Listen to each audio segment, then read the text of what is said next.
Good morning, one and all. Thanks for joining us. Midday Sunday from Spanishnord, Utah. This is the 20th segment of the Krishna Lite show. We feature some rap music as well as reminiscence from our time in Australia. My wife and I joined the Krishna conscious movement in Australia way back in 1970, 50 years ago. And there's a great book written by it called The Great Transcendental Venture by one of our godbrothers, Kormadas. And we use that. Let me turn on the original sound here. I'll get a better quality.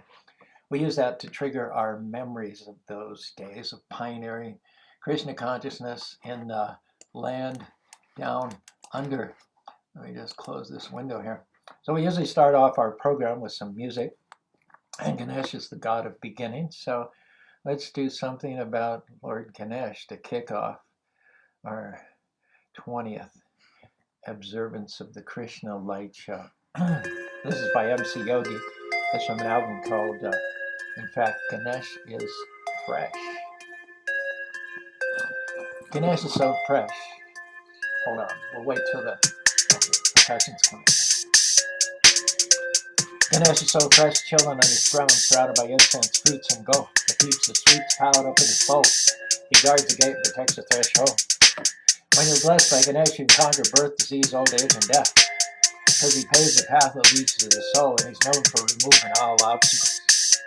Now, some may say it's mythological, illogical, or philosophical, but with Ganesh, anything's possible. Why? Because elephant power is unstoppable. Jai Ganesh, Jai Ganesh, Jai Ganesh Om. Jai Ganesh, Jai Ganesh, Jai Ganesh Om. Jai Ganesh, Jai Ganesh, Jai Ganesh Om. Jai Ganesh, Jai Ganesh, Jai Ganesh Om. He's the son of Shiva and Parvati with an elephant's head and a big fat body. He uses a snake as a rope to hold his pants. He rides on a mouse, and he loves to dance. He's a lord of creatures, possess of divine features, attracts the minds of genuine true seekers. He's a god of wisdom, beloved of children, and known for protecting the homes that we live in. He writes the pages that the sages love to chant, dripping with knowledge like nectar, so we can comprehend the ways to transcend. Sing a Jai to Ganesh, the yogi's best friend. Jai Ganesh, Jai Ganesh, Jai Ganesh Om. Jai Ganesh, Jai Ganesh, Jai Ganesh Om. Jai Ganesh, Jai Ganesh, Jai Ganesh Om. Jai Ganesh, Jai Ganesh, Jai Ganesh Om. We pray to Ganesh to remove the stress and to pave the way to a place of bliss. He unties the knots that confine our thoughts. He breaks up the blocks. He dissolves the wall. He unlocks the door to our inner core. He picks us back up off the floor. He's the benevolent elephant, super intelligent, dedicated to Ganesh, son of Parvati and Mahesh. Here's to Ganesh because he's so fresh. Jai Ganesh, Jai Ganesh, Jai Ganesh Om. Jai Ganesh, Jai Ganesh, Jai Ganesh Om. Jai Ganesh, Jai Ganesh, Jai Ganesh Om. Jai Ganesh, Jai Ganesh, Jai Ganesh Om. In case you ever wondered how it is that Ganesh got an elephant's head on top of a human body, here's the story in verse. Thanks again to MC Yogi. High in the Himalayan peaks lived a goddess named Parvati. She was the wife of Lord Shiva, king of yogis and destroyer of demons. Shiva loved to do yoga deep in the forest, far away from the world and the things that lure us. When Shiva went away, Parvati stayed home, often sometimes feeling sad and lost. One day she prayed and wished for a son that she could play with and have fun. The next moment, to her surprise, a beautiful baby lay before her eyes. Parvati could hardly believe her joy. The demigods had given her a beautiful baby boy. Om Namo Shivaya, Shivaya Namo, Om Namo Shivaya, Shivaya Namo. Jai Ganesh, Jai Ganesh, Jai Ganesh Om. Jai Ganesh, Jai Ganesh, Jai Ganesh Om. Jai Ganesh, Jai Ganesh, Jai Ganesh Om. Jai Ganesh, Jai Ganesh, Jai Ganesh Om. Fast forward a few years, Parvati wanted to take a bath, so she asked her teenage son, keep an eye on the path. He stood at the door just like a guard to make sure nobody would enter the yard. Well, wouldn't you know, at that moment Shiva returned. Not realizing that his wife had given birth, he saw the boy and asked him to move. Not knowing his father, the boy refused. Now, Shiva's all truth, conscience, and bliss, but he's crazy when he's angry, so don't get him pissed. Feeling dismissed, he started a rumble, epic struggle right there in the jungle, and out of nowhere, Shiva's trident went chop and cut the poor boy's head right off. When Parvati heard the noise outside, she came out to find that her boy died. Om Namo Shivaya, Shivaya Namo. Om Namo Shivaya, Shivaya Namo. Jai Ganesha, Jai Ganesha, Jai Ganesha, Om. Jai Ganesha, Jai Ganesha, Jai Ganesha, Om. Jai Ganesha, Jai Ganesha. Jai Ganesha, Om. Jai Ganesha, Jai Ganesha. Jai Ganesha, Om. The demigods quickly rushed to the scene. As soon as they heard Parvati scream, she turned to her husband with tears in her eyes and painfully explained how the boy was their child. When Shiva realized the size of the mess, he became upset, stressed, and depressed. That's where Lord Brahma came up with a plan. Let's find another head so the boy can live again. Shiva said, we'll take the first head we can find. We need to hurry because we'll run out of time.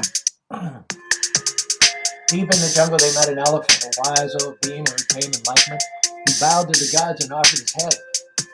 They took the elephant's head back to where the young boy lay dead. Shiva put the big head on the young boy's body. First it looked funny and even ungodly.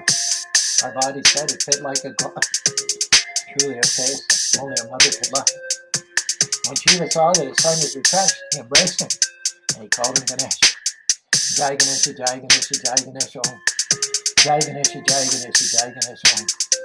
Jai Ganesha, Jai Ganesha, Jai Ganesha, Om. Jai Ganesha, Jai Ganesha, Jai Ganesha, Om. Om Namo Shivaya, Shivaya Namo. Om Namo Shivaya, Shivaya Namo. Ganesh so pressed children in his throat, surrounded by insects, fruits, and gold, with heaps of sweets piled up in his holy guards and gate protects the threshold. When you're blessed by Ganesh, you can conquer birth, disease, old age, death, because he pays the path that leads to the soul, and he's known for removing all obstacles. Now, some may say it's mythological, illogical, or philosophical, but with Ganesh, anything's possible, because elephant power is unstoppable. He's the son of Shiva and Parvati with an elephant's head and a big fat body. He uses a snake as a rope to hold up his pants. He rides on a mouse and he loves to dance. He's a lord of creatures, possessed of divine features, attracts the minds of genuine true seekers. The god of wisdom, beloved of children, known for protecting the homes that we live in. He writes the pages that the sages love to chant, dripping with knowledge like nectar, so that we can comprehend the ways that transcend, sing and Jai to Ganesh, the yogi's best friend. We pray to Ganesh to remove the stress and pave the way to a place of bliss. He unties the knots that confine our thoughts. He breaks up the walls. He dissolves the walls. He unlocks the door to inner core. He picks us back up off the floor.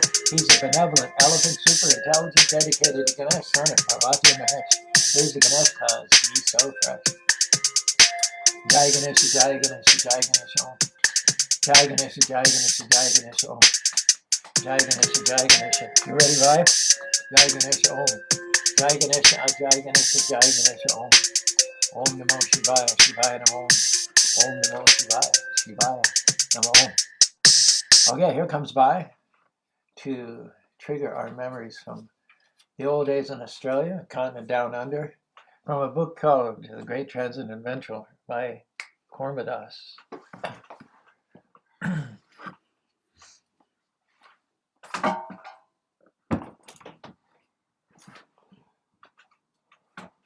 Hi everybody. So we're going back today to 1974 in Melbourne, Australia. And we'll start with a letter that Srila Prabhupada wrote to Caru and Subhabati. They were in charge of the Sankirtan. So, Melbourne, 1974. Prabhupada says, you should make political propaganda on the basis of reforming the whole of human society. Leaders must be ideal men, so others will follow them. We are Krishna conscious candidates, so our political propaganda must be 100% Krishna conscious. And actually, at some point, Prabhupada,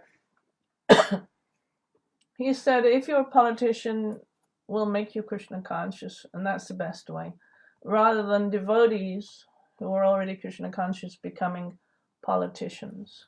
But at any rate, it was thought that Prabhupada, that Caru would make a good candidate for the politics of that time. Only difficulty was, of course, he was an Australian, he was an American, so it wasn't that good a mix.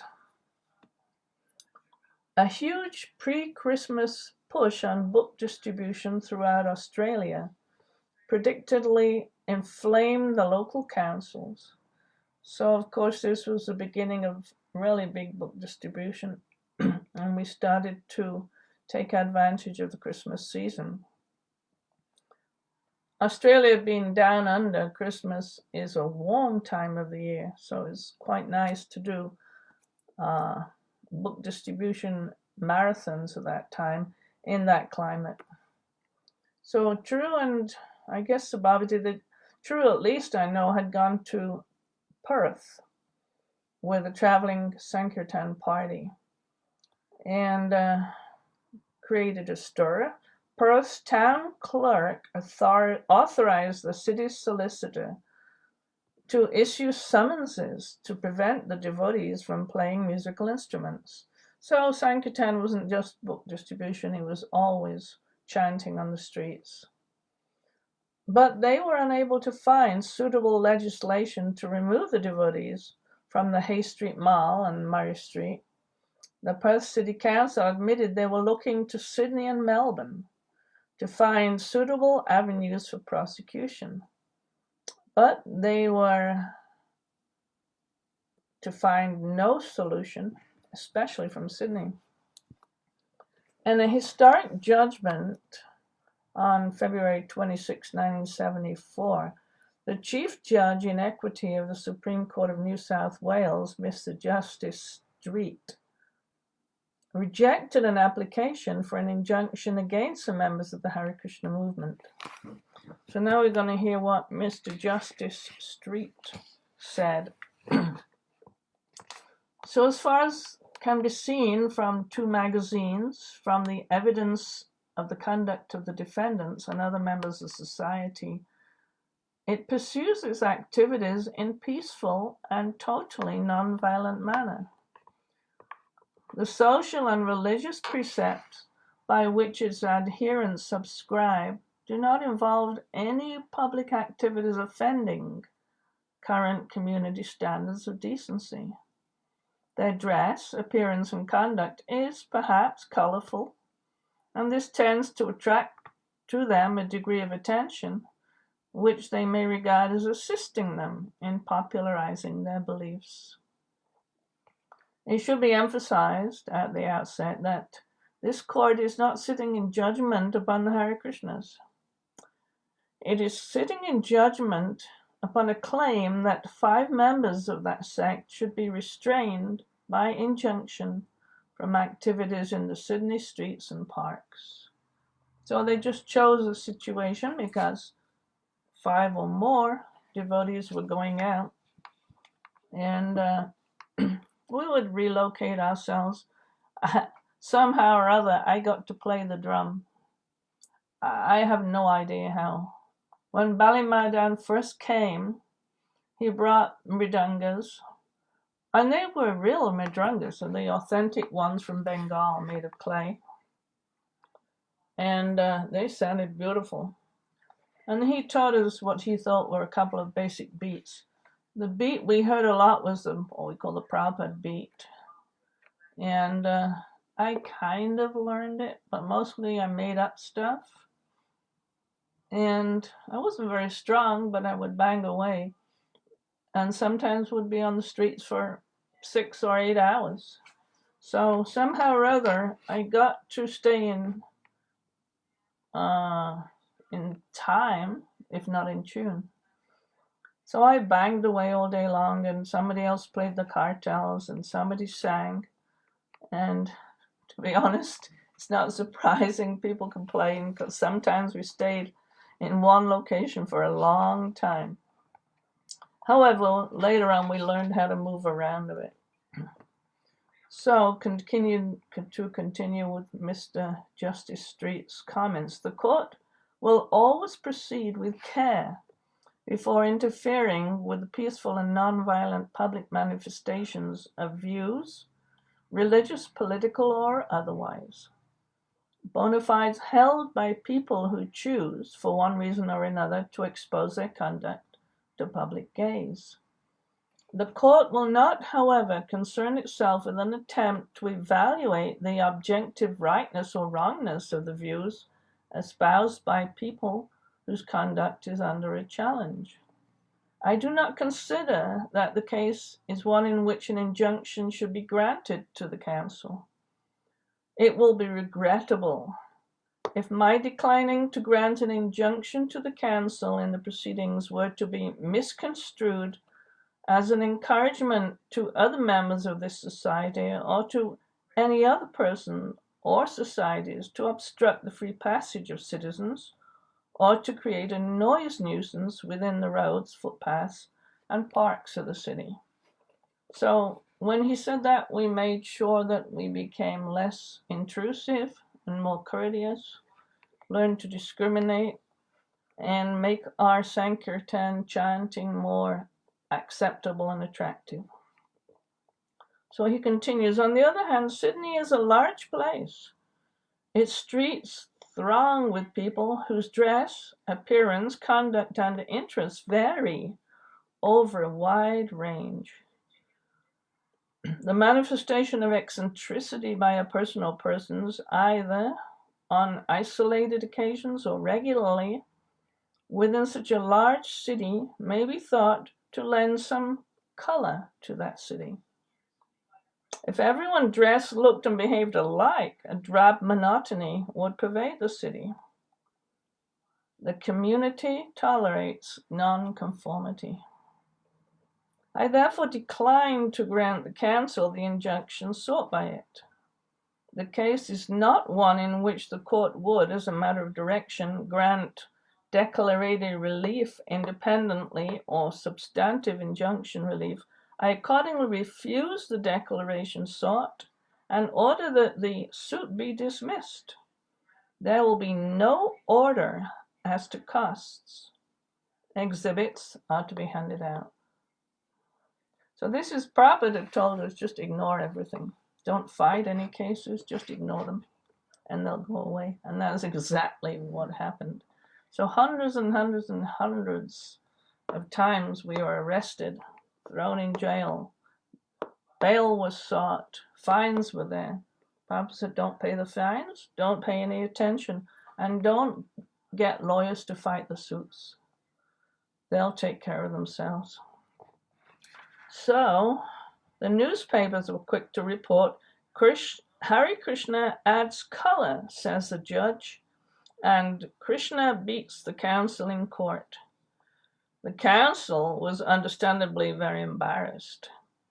As a spokesman for the Sydney City Council, Labour opposition said with justifiable disgust, they, the City Council, have spent $10,000 on legal fees and the gathering of evidence for a court case which was undefended and uncontested, and they have lost. So we didn't defend ourselves, we didn't fight, we didn't contest, we didn't spend any money on lawyers, but we won the case. Srila Prabhupada is very happy to hear the news. Later, his thoughts are immortalized in his Bhaktivedanta purports to Chaitanya Charitamrita Adi Leela, chapter 17, verse 213. And this is a quote from that purport. Fortunately, our Hare Krishna movement all over the world, especially in the civilized world of Europe and America, has become very popular. Generally, no one complains against us to have us removed from a city. Although such an attempt was indeed made in Melbourne, Australia, the attempt failed. Thus, we are now introducing this Hare Krishna movement in great cities of the world like New York, London, Paris, Tokyo, Sydney, Melbourne, Auckland. And by the grace of Sri Chaitanya Mahaprabhu, everything is going on nicely. People are happy to accept the principle of chanting the Hare Krishna mantra, and the result is most satisfactory.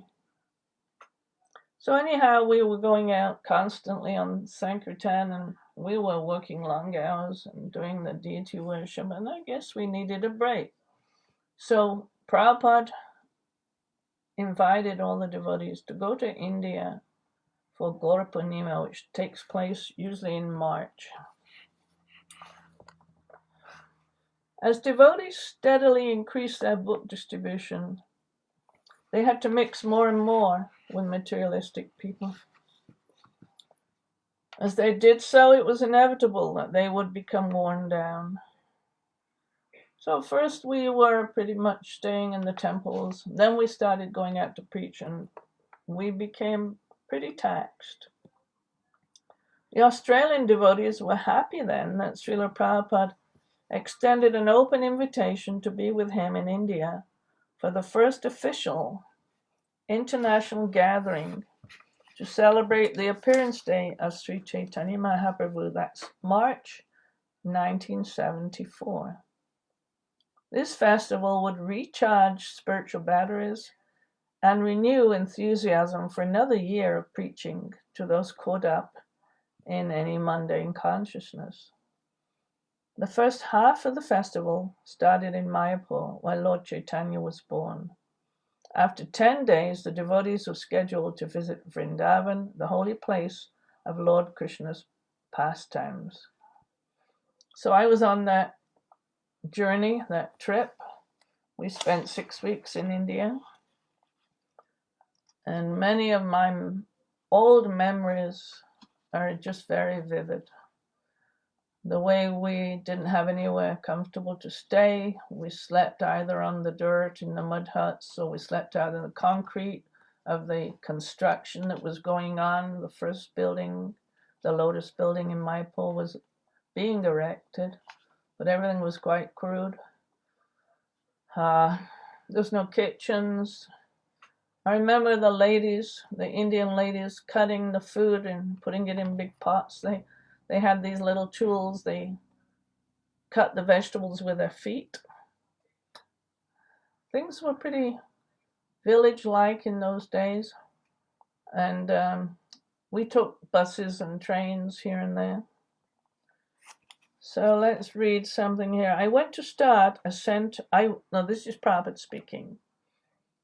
I want to start a center in India at the birth site of Lord Chaitanya, especially for accommodating non-Indian students for taking lessons in this great transcendental art. When young Indian men see that foreign students from England, America, Canada, Australia, etc., are taking interest in the spiritual science left by the acharyas headed by Lord Krishna, then naturally they will always also take part. So the pilgrimage was a unique chance for purification. The devotees would be refreshed by bathing in the Ganges in Mayapur, the Yamuna and Vrindavan, and they would return to their respective centers purified and renewed for more active preaching. The most exciting thing about the festival, of course, was the opportunity again to see Srila Prabhupada. It had been over a year since the devotees in Australia had been with Prabhupada, and they looked greatly forward to his association once more. The Australian contingent flew to Madras and then on to Calcutta. I remember walking through the streets of Madras. It was very hot. I remember fainting in the middle of a street one time because I could never take the heat. I remember taking rickshaws here and there. It's very much old India, very little traffic, very simple life.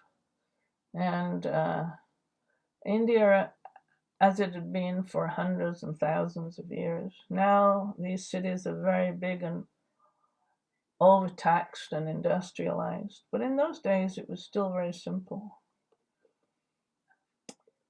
The Australian contingent caught their first glimpse of Srila Prabhupada at the Calcutta temple as he arrived from Bombay.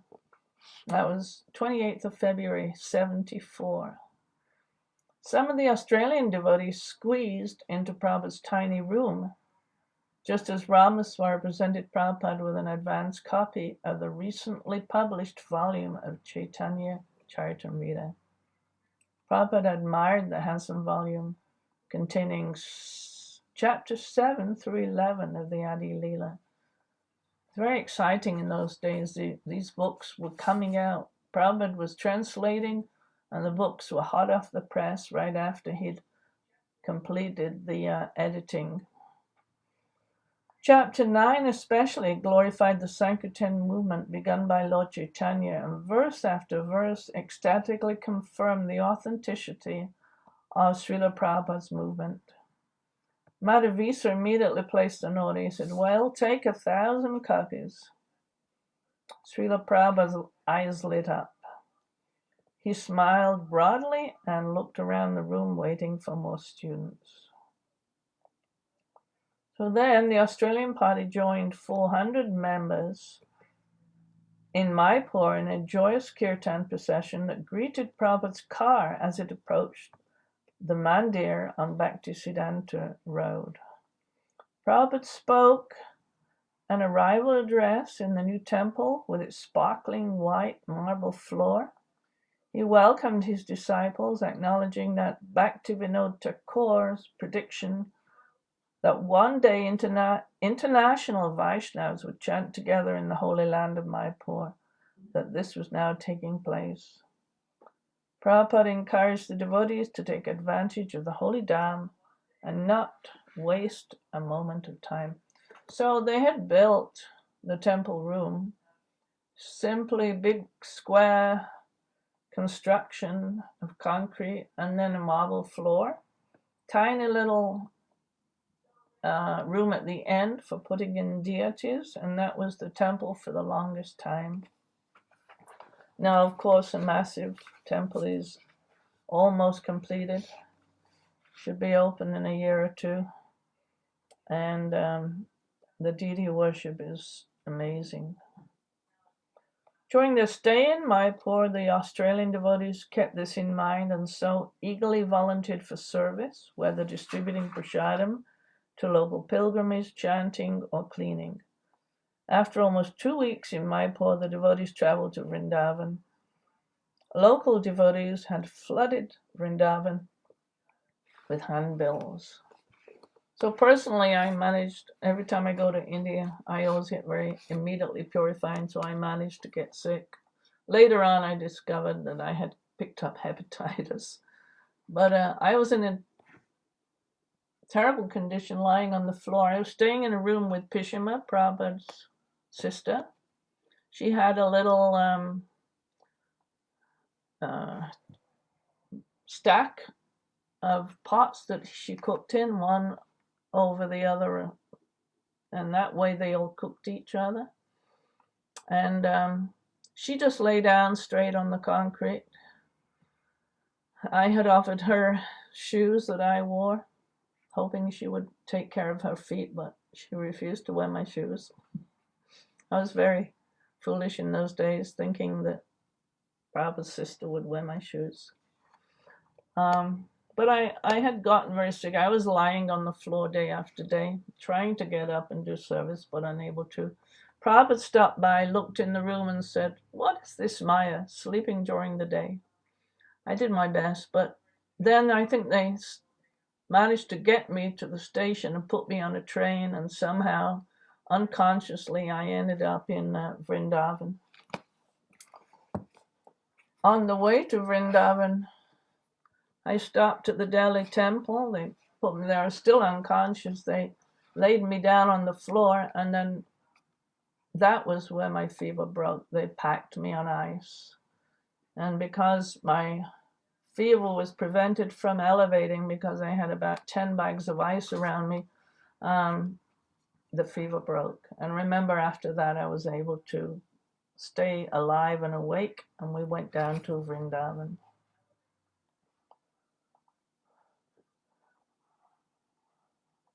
So this is information about being in Vrindavan from the 11th to the 16th of March in 1974. In the chilly pre-dawn hours, the devotees were fortunate to accompany Srila Prabhupada on his long morning walks down Caru Road, while in the evening devotees would gather to hear Prabhupada, sometimes in his newly constructed rooms, other times at nearby Fogal Ashram. So Fogal Ashram is where we all spent time. That's where we stayed, because no temple was constructed yet. One night in his room, a Moga presented Srila Prabhupada with an exquisite framed photo of Sri Sri Radha Vallabha in Melbourne. Krishna was dressed in loose-fitting gold and lavender pants with matching turban. His forehead and arms nicely decorated with colored patterns made from kumkum. Radha and Krishna appeared like a king and queen. Srila Prabhupada voiced his appreciation of the picture and said whoever dressed them was directly inspired by Krishna. I remember exactly that photograph. It became famous amongst all the devotees. I had not made or dressed the deities on that occasion, although I was taking care of them. But the lady had done it. She'd done such a fantastic job. It was very simple and very bold. Huge flowers, wild flowers that were picked from the neighboring gardens, and very simple undecorated dress. Radharani wore a pink dress, and the picture's very famous because it came out perfectly. And very simple, wonderful statement. This is Radha and Krishna. This is the Lord. The following year, becoming a little proud that would become so famous for our wonderful deities, we took a photograph of them very elaborately dressed with all kind of embroidery, tons of flowers, everything was decorated, and the potency was nowhere near as strong as this very simple outfit which the devotee had made, and we had to congratulate her for that. Caru, are you ready? Yep. So thank you for listening to some of these interesting stories from 1974. And here's Caru back. To continue, I've gone up to there.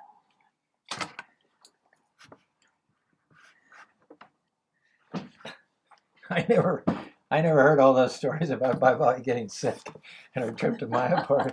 That's the first time I heard all those. Of course, you'll notice she has that Northern European pale complexion, and they don't do good in the tropics. I remember another time Bhagavad and I were in South India, and so she wanted to ride an elephant. We found a place where there were elephant rides available. And it was January, and this is the coolest time in India. It couldn't have been more than about 80 degrees outside. We were driving a rickshaw, and she just passed out. And I remember we pulled her out. She was lying on the ground. All these wonderful Indian people, they all brought from different places the chilled Bisler water and opened them up and poured them all over her. So about 5 or 6 Indian people were pouring water over her. She was passed out. She finally came to, and I said, okay, the elephant ride's out. And she says, no, I came to ride an elephant. I'm going to ride an elephant. I say, bye. When you're on an elephant, you're like 20 feet in the air. What if you get, what if you faint again? What if you pass out? I said, I'm going to ride an elephant no matter what. So we continued on. And I remember the name of the elephant that we rode was Balaram. Huge beast, and there's a whole set of wooden stairs that you mount. And we threw our legs over and got on them. And when you're on an elephant, you're above the trees. There's no shade. Even if you're in a potentially shady place, the elephant will have you above the trees. So I was pretty worried about Bhagavad being exposed to the sun on top of an elephant. Kept my eye on her in case she decided to pitch over the side. And we didn't go the whole course. We didn't go the whole out and back. I insisted that we only go halfway and turn around. And then when we got back, the Mahout, or the elephant caretaker, invited Bhagavad to, help bathe the elephant. And so whatever stress she'd been under due to heat stroke, I think was considerably mitigated because she was there, with her, sari or Punjabi up to her knees and with a hose and a brush. And they were taking care of this elephant. He was lying down, just having a ball, getting all of his tough hide and all the dirt out of the cracks and everything.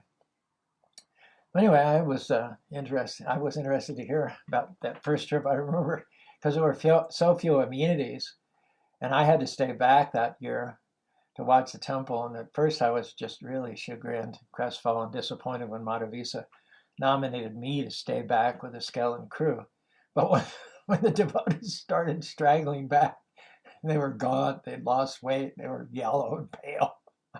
I was glad that I hadn't gone on that trip. Of course, Prabhupada, taking care of the devotees was a top priority. And some of the causes of discomfort were immediately addressed. And by the following year, it was quite comfortable, and it's gotten better every year since then. So now we're 40 some years away from there.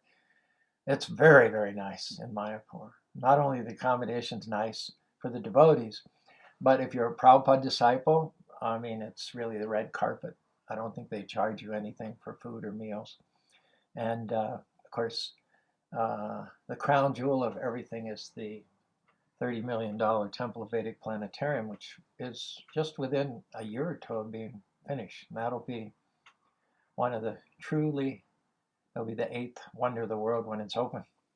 Okay, well, we'll talk a little bit more, but first let me share with you this rap version of a song based on the Bhagavad Gita, and I'll throw in some of the verses of the Gita itself to which the song alludes. This is from Kalakanta and myself. I took Kalakata's rap of God and I rewrote some passages to make them more cohesive, a short rap song. In the Bhagavad Gita, song is supreme. Krishna streams to his team member Arjuna, the cream of all the devotees. Arjuna, the things you do every day, the gifts you give, every tasty veggie dish, all of them need of love is the sea of soul rich. A cup of water makes me smile while I could drink an ocean. Flower, fruit, and leaf are fine if they're offered in devotion. Keeping me in the center of your karma will never interfere, because loving devotional service is the dharma of the spiritual atmosphere. I don't play any favorites. Everyone gets what they desire, so if someone longs for me in bhakti, I'm naturally inspired. Even if you mess up a time or two and don't make a mistake, even if you mess up a time or two, I won't make any complaint. Just rise up again, you can still shine like a saint. The undiluted souls, Mahatmas, know reality, and truly my affection, the flow of their, truly my protection, the flow of their affection comes to me. They sing my sacred names with voices sweet and state their rightful claim at my lotus feet. I see, maintain, and shelter all. I am the seed of everything. I am everyone's best friend. I'm the beginning, middle, and end. Arjuna, tell the people boldly, Krishna's devotee never dies. Men and women, high and lowly, everybody's equal in my eyes. Anybody who comes to me will never be denied. Bhakti Yoga will set you free. Success is guaranteed. Think of me, become my devotee, and you will live with me eternally. Sweet Krishna, your pure charisma, your flute playing is so intoxicated, singing your song down in Vrindavan, pleasing the gopis and all the devotees, and chanting all the bhakti dojis. And in trance you dance the divine romance of Rasa Lita with Radharani. In the Bhagavad Gita you teach us bhakti. Your divine pastimes are so sublime, they refresh the heart and fill the mind and give relief, just like the monsoon after the lingering heat. You lift a mountain with your little finger, you're the sweet butter thief known as baby Gopal. The killer of cows is the love of Radha. Your complexions are blue like the ocean. I offer my devotion with all of my emotion. Hare Krishna, Krishna Krishna, Hare Hare. Hare Ram, Ram Ram, Hare Hare. Aham Sarvasya Prabhavo Mata Sarvam Pravartitayati Mata Vidanti Mam Guru Bhava Samamidaham. Madha Parahara Miyakam Jarasti Vinanjaya Maitranamiram Sarvam Siti Manajinadam. Yatra Gyashro Krishna Yata Parta Dhanantara Yata Sriya Vidyur Vidyur Dubanityam Matam Mama. Patram Pusham Pam Tiyam Yome Bhakti Prayati Ditarishnam Shalmisham Paryatatmanatyam Yad Karosi Yadishnasi Yashdahosi Rasi Yatmasi Samadhyam Yatri Naratanam Api Purara Karo Vajradhyama Sadhara Samadhyana Samyagya Mahatmanastu Mam Parta Dehi Parta Dhamasya Vidanti Anandimana Yata Bhuti Namadhyam. In the Bhagavad Gita, song is supreme. Krishna streams to the cream of Arjuna, the cream of all the devotees. Arjuna, the things you do every day, the gifts you give, and every tasty veggie dish, offer them to me with love and see your soul enriched. Cup of water makes me smile, though I could drink the ocean. Flower, fruit, and beef are fine if they're offered in devotion. Keeping me in the center, your karma will never interfere, because loving devotional service is the dharma of the spiritual atmosphere. I don't play any favorites. Everyone gets what they desire, so if someone longs for me in bhakti, I'm naturally inspired. Even if you mess up a time or two, I won't make any complaint. Just rise up again, you can still shine like a saint. The undiluted souls, Mahatmas, know reality of giving my protection. The flow of their affection comes to me. They sing my sacred name with voices sweet and stake their rightful claims at my lotus feet. I see, maintain, and shelter all. I am the seed of everything. I'm everyone's best friend. I'm the beginning, middle, and end. Arjuna, tell the people boldly, Krishna's devotee never dies. Men and women, high and lowly, everybody's equal in my eyes.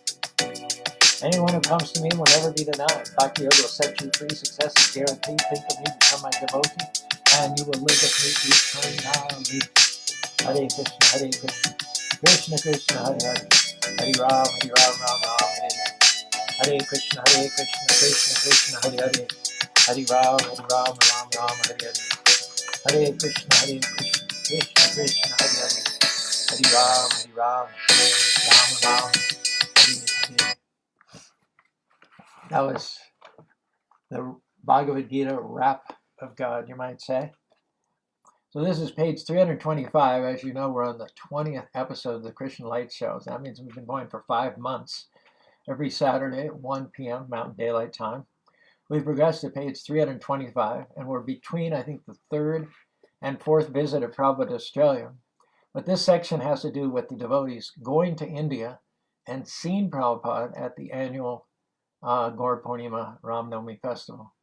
And then this is after the devotees returned from India on that pilgrimage. It talks about a political party that Prabhupada encouraged, based on trusting in God. The In God We Trust party, as follows. 25-year-old university graduate Philip Scott had first come in contact, and I just got a text message from Sabapati this morning showing him distributing books in Australia. He's got a bit of a thicker waistline than he did in those days. In those days, he was a surfer boy right off the beach, an award-winning surfer. So he's grown his middle a little since then, but he's still the same feisty Sabapati Das that we all know and love. So it was my passion to, be in politics. Not be in politics, but the thing is, when you're a candidate for office, it's the law that you have to get equal time with the other candidates. So wherever there's a town meeting or a media event, every candidate gets equal time, and so it would have been a good platform for us to spread our philosophy, and also to push the imperative that leaders should be free from sinful activities, smoking, drinking, illicit sex, gambling, and eating meat. And so it was my passion, but I was an American, so I couldn't run per se, and the arrangement that we made was that Subhapati, as an Australian, would officially run, but I would accompany him to the town halls and the media events, and whenever I got the opportunity, I would also speak along with him. Anyway, later he'd purchased a copy of Srila Prabhupada's Bhagavad Gita as it is, and read it with keen interest. 1 year later, Scotty traveled to Perth and met up with Bhagavan at Western Australia's first ISKCON Centre at 555 Fitzgerald Street in Kewdale. There he enjoyed prasadam, and especially the stimulating philosophical discussion with Bhagavan. Bhagavan was our devotee who had come from Sweden. After meeting devotees at the Aquarius Festival and meeting Shamananda, then Madhavisa, Scotty started chanting regularly. Finally, just before the 1973 Melbourne Chariot Festival, he decided to become a full-time devotee. Scotty had been very fortunate to accompany the Australian devotees on their first Indian pilgrimage to Mayapur, and there, on Gaur Purnima Day, 1974, he had accepted spiritual initiation from Prabhupada, receiving the new name Sabapati Das. While in India, Sabapati and Caru had been impressed when they heard that 2 of Prabhupada's American disciples, Balavanta and Rupanuga, were planning to enter the political arena in Atlanta, Georgia. On returning to Australia, Sabapati and Caru wrote to Prabhupada with their proposed plans to do the same. Srila Prabhupada wrote back an encouraging reply, quote, "Your entering politics is good. You should make political propagation on the basis of reforming the whole human society. The leaders must be an ideal class of men with ideal character, free from the 4 sinful activities, meat eating, gambling, illicit sex, and intoxication. As well, they should chant everyday japa. They should chant the names of God. This is essential for leaders. Leaders must be ideal men so that others will follow them. So make propaganda on this basis. We are Krishna conscious candidates, so our political propaganda must be 100% Krishna conscious. End quote. Prabhupada was well aware of the starry state of affairs in modern society. He constantly stressed in his lectures, letters, and in writing that modern materialistic civilization was misdirected toward sense gratification. Such desires pervaded every sphere of life and were the root cause of suffering. As he had explained in a letter to Balavanta, it was the duty of the leaders of society to guide the citizens. However, and this is another quote by Srila Prabhupada, at the present moment, our leaders are simply misguiding people, and the people in general are innocently following them to their ruin. So it is very much our duty to come to their aid and point out exactly how the sinful living, namely slaughtering animals, intoxication, illicit sex life, and gambling, is so much degrading to the humankind, and how it is only producing hippies, wars, and endless suffering as a result. Continuing the quote, politicians today are simply pickpockets, tricking the voters to pick their pockets. They make promises to gratify the public senses, and then they only gratify their own senses until the public throws them out repeatedly. The solution, Prabhupada said, was in strong Krishna conscious leadership. This is the last part of that quote. If we are able to establish Krishna conscious leaders throughout the country in important posts, we will be able to save everyone from the present dangerous position of the world. We must establish qualified Brahmins at the head of the society and widely distribute Krishna conscious principles. Savabhati wasted no time in revving the transcendental political machinery into action. Melbourne Sun announced on 23rd of April, 1974, this is the article from the paper, Krishna man for the poll. The Hare Krishna movement will contest the May 18th federal election. On Friday in Melbourne, it will launch its campaign with chanting, dancing, free food, distribution, and lecturing. The candidate for the International Society for Krishna Consciousness is Mr. Philip Scott, 25, an economics graduate. He will contest the blue ribbon seat of Melbourne held by Mr. Innes, Labour Party. The Hare Krishna policy speech will begin at the office of the Spiritual Sky Incense Company. The official opening of the campaign will be followed by a public rally on Parliament House steps. According to the Hare Krishna campaign organizer, Mr. Scott offers a proven, practical, and positive alternative political platform. That was my quote. I was the campaign manager. It is based on a 3-point program for a progressive society. 1, honest leadership, education, and spiritual culture. And 3, progressive environmental development. Currently, Mr. Scott is a student of His Divine Grace A.C. Bhaktivedanta Swami Prabhupada. End quote. Savabhati launched his campaign on the steps of Parliament House on Friday, 27th of April. The Melbourne Age, in an article entitled A Hare Krishna Goes to the Polls, reported on the press conference held at campaign headquarters afterwards. Quote, the incense with the policy speech was perhaps a little different, but the shaven head on top of the business suit was disconcerting, to say the least. But disconcerting or not, the In God We Trust Party today launched a campaign for the House of Representatives, maintaining it has the answer to every problem in our society, from inflation to venereal disease. The party's candidate, an economics graduate, Mr. Philip Scott, 25 years old, will contest the blue ribbon Labour seat of Melbourne. The party is an attempt by the Hare Krishna movement to spread its way of life and bliss through politics, end quote. The writer of the article questioned further, since politicians with somewhat less austere policies had failed in their electorate, what did Mr. Scott see as his advantage over them? Savabhati had answered, my faith in God and our 3-point program for a progressive society. So that's all I'll read today in our 20th episode. Next week, we're going to talk more about that political campaign, which actually was quite successful. I believe in the end he got 2% of the vote. About 1,300 people voted for him, but it wasn't that so much as the many opportunities that we had to speak through the media and through radio and in person to present the imperative for moral leadership of a high standard. So let's continue now with our ruminations on the Bhagavad Gita. This is a summary of the 10th canto of the Bhagavad Gita, which has to do with the opulence of the Absolute. I'm just learning this, so I'm going to stumble here now. Bear with me. Krishna says to his friend and disciple Arjuna, no truth exists besides myself. Do not be misled. Everything is strung in me as pearls on a thread. I am the taste of water, the light of the sun and the moon. I am the soul of all. I am the strength of the strong. I am the fragrance of the earth. I am the forest fire, bright red. I am the blazing sunset. I am the alphabet from A to Z. I am the seed of everything. From me all things arise. I am the strength of the strong. I am the wisdom of the wise. I am the vigor of the powerful, not triggered by greed or lust. Sex life comes from me, which is righteous, true, and just. I am the Paramatma dwelling in everyone's heart. I am the life of all that lives. I am the ending, middle, and start. I am the sacred Vishnu of all sorts of lights. I am the sun, stars, and moon at night. I am Himalayan mountains, unshakable, unbreakable, indivisible. I am the unlimited, endless ocean of education. I am the banyan tree. I am Kandarpa, god of love, like Cupid with his bow. Of cows I am Sarabhi, with milk and limitless flow. Of mantras I am Gayatri, seasons I am spring. Of months I am November, the time of peace and harvesting.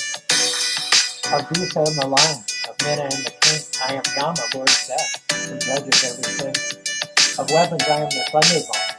Of conquerors I am time. Of rivers I am the Ganges, flowing liquid and sublime. I am the wind which purifies the spirit apart from the flesh. I am logic, pure, concise. I am all-devouring death. But what need is there, Arjuna, for all this detailed list? Tiny, far from me pervades all that exists. All this is but a tiny indication. There is no end to my manifestation. Every opulent and glorious creation springs from but a spark of my radiation. Since I create the dual worlds of spirit and of flesh, the wise prioritize my service, keeping their hearts forever fresh. My pure devotees always think of me, follow me all the time, and discussing me incessantly. I am theirs and they are mine. Besides, because they serve with love and never serve aside, from within their hearts I cause ignorance to subside. The wattage of knowledge I shine from within so bright, and the deep parental affection guides us through the light. No truth exists, O Arjuna, besides me. Do not be misled. Everything is strung on me as pearls are strung on a thread. I am the taste of water, the light of the sun and the moon. I am the soul of all, the strength of the strong. I am the fragrance of the earth, and the forest fire bright red. I am the blazing sunset on the alphabet, from A to Z. Hare Krishna, Krishna Krishna, Hare Hare. Hare Ram, Ram, Hare Hare. Aham sarvasya prabhavam atas sarvam pravartite. Iti mata vidanti mam buddha bhava samambita. Mata parataram yana kinchirasti janjaya. Mayetarami samadhanam sutra mana gana iva. Thanks for your comment that the music was too high. I caught that from Rasangi Devi Dasi. Thomas Haribo. Nice that you could join us also. Tanmoy Das. Hasya Grame. Vaninath. Glad you could join us. Mohammed. That's Gurcharan. As well as Sundari Priya. So we enjoyed bringing to you our reminiscence from Australia. The first official pilgrimage to Mayapur for Gaur Purnima and Ram Nomi, which left a few comforts to be desired, as well as the beginnings of the In God We Trust party in Australia. We started the program with a nice song to Ganesh for auspicity. We punctuated the middle of it with our own rap version of the Bhagavad Gita, the essence of the Bhagavad Gita. And we just finished with, again, a rap version of the 11th chapter of the Bhagavad Gita, entitled The Opulence of the Absolute Truth. Thanks very much for being with us. We're moving our way through the book Great Transcendent Adventure. We're almost on page 400. So we'll continue until we've got this all nice and archived for any future generations that would like to know more about how it was that Krishna consciousness got started in Australia. Until we meet again, and we will be back this evening with one of our Chant for Change motivational talks at 5:15 on Facebook Live. And again, tomorrow morning at 7:30 for our morning Bhagavatam classes. So whenever we meet again, or until we meet again, don't forget to chant Hare Krishna, Krishna Krishna, Hare Hare, Hare Ram, Ram Ram, Hare Hare.